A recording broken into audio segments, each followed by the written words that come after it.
I'm Chris Gilchrist. I'm one of the trustees of the Samatha Trust and have been since it was set up in 1973 to support the teaching and practice of Samatha meditation. Samatha means calm, and in this tradition of breathing mindfulness, which dates from the time of the Buddha, the object is the breath.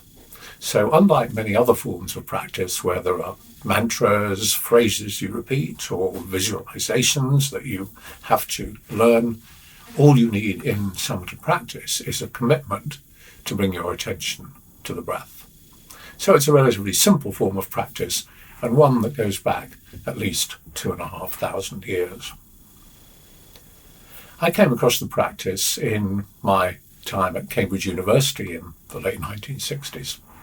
I went to a talk at the Cambridge University Buddhist Society, and I found it very interesting, so I went along to the meditation class, also run by the Society.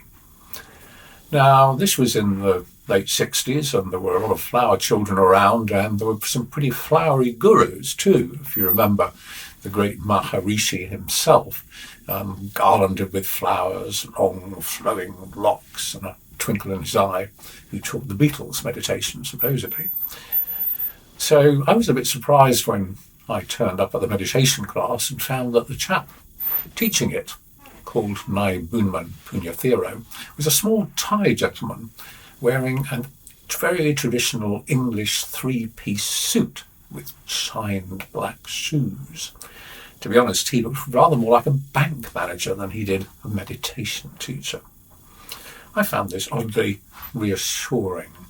I also found it reassuring that he didn't talk much about Buddhism.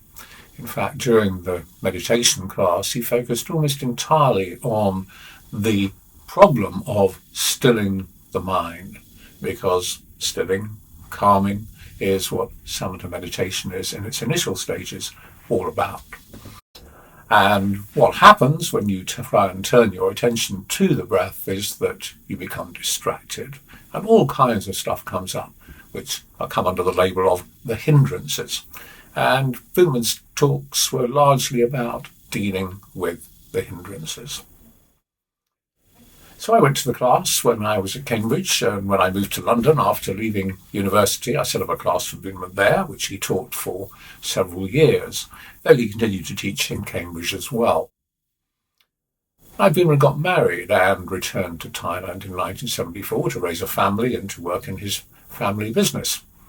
And when he left us to get on with practicing and teaching the practice, and said that he would return when we had established a meditation centre. So when the Trust was established in 1973, that was one of our objectives, to establish a meditation centre, and it took us quite a while to do so. It wasn't, in fact, until 1987 that we'd got enough money together to buy somewhere. And after a lot of looking, we found the Samatha Centre at Green Street, which was a Welsh sheep farm, 90 acres, fairly steep, most of it, with traditional Welsh farmhouse and barns.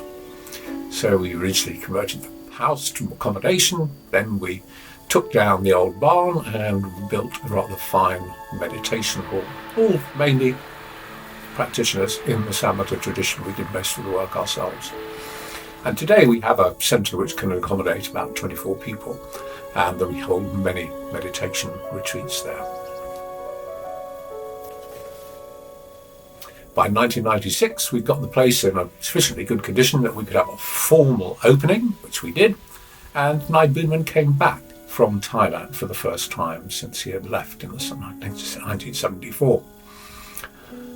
Since then, Nai Boonman's come back every summer to lead retreats at Green Street, but many other teachers run classes and groups and retreats at Green Street. There are now about 100 accredited teachers of Samatha in the UK, and there's also a group of teachers of the practice in America. Thanks for listening. You can find out more about us at samatha.org, that's samatha.org, where you can also find out about our online course. Please like this video, helps us to spread the word. And if you feel like it, do leave a comment or a question. You can also find us on social media. Just enter Samatha UK and you'll find us on Facebook and Twitter. See you again soon.